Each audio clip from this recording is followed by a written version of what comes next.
शब्दसमूहाबद्दल एक शब्द. राज्यातील लोक. रयत, प्रजा, प्रजाजन.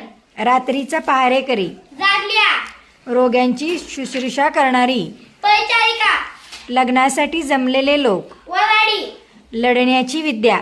युद्धकला. लाखो रुपयांचा धनी. लक्षाधीश. लिहिता वाचता न येणारा. निरक्षर अडाणी. लिहिता वाचता येणारा. साक्षर. लोकांचा आवडता. लोकप्रिय. लोकांचे नेतृत्व करणारा. लोकनायक. लोकांची मान्यता मिळवलेला. लोकमान्य. वनात राहणारे प्राणी. वंचर. वाडवडिलांकडून मिळालेली. वडिलोपार्जित. विनामूल्य पाणी मिळण्याचे ठिकाण. पाणपोई. विमान चालवणारा. वैमानिक. व्याख्यान देणारा. व्याख्याता. शत्रूकडील बातमी काढणारा. हेर. शत्रूला सामील झालेला. फितूर. शिकारीसाठी उंच बांधलेला माळा. मतान. शेती करणारा. शेतकरी. शोध लावणारा. संशोधक. छान.